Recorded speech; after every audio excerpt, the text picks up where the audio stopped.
Friday, September 3rd, 1920.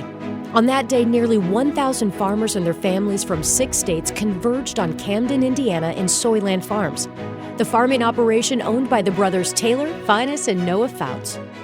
They all came to discover more about a relatively new crop, an emerging commodity with exciting potential for U.S. farmers, one that has since become a major player in the American farmer's portfolio. That crop?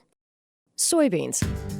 The potential for this new crop led growers at that first Corn Belt Soybean Field Day in Camden to form the National Soybean Growers Association that very day.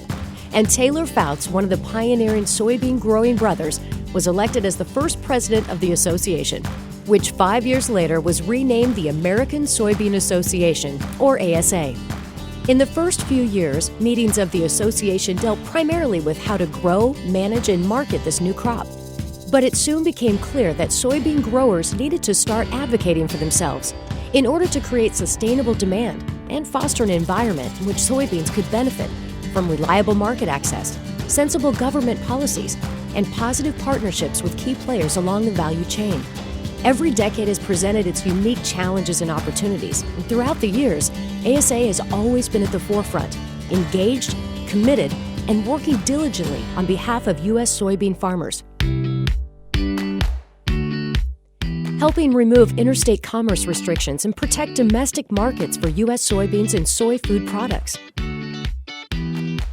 Leading the charge to improve soybean grading standards in order to meet the quality demands of domestic processors and international soybean buyers. Working with USDA's Foreign Agricultural Service decades ago to initiate market development projects for U.S. soy and soy products in what was just a few countries starting in the mid-1950s, growing to more than 40 countries in the 1960s, and reaching today's globally strong position of exporting U.S. soy to more than 100 countries. Funding initial research that has led to dozens of new uses for soy-based products, from paint to printer's ink, from plastics to building materials. Working with the soybean processing industry to improve the quality, characteristics, and value of U.S.-grown soybeans. Fostering the development, growth, and engagement of state soybean associations, creating a powerful nationwide network of soybean advocates and farmer leaders. Helping create a voluntary soybean farmer investment program in 1948 that eventually led to the establishment of state soybean checkoff programs. Advocating and achieving passage of legislation creating a national soybean checkoff, managed by the farmer-led USDA-appointed United Soybean Board. Ensuring that soybean farmers are heard loud and clear when key legislation is being developed and debated, from farm bills to renewable fuels, from regulatory issues to international trade. And most importantly, representing the best interests of soybean farmers at every opportunity.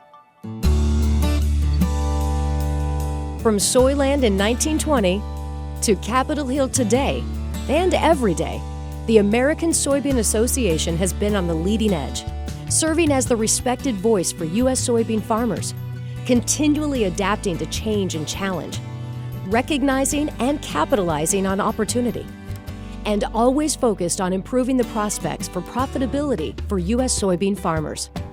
ASA thanks U.S. soybean farmers from the last 10 decades for their support, their hard work, and their enthusiasm as we celebrate the 100th anniversary of the American Soybean Association, a remarkable first soy century.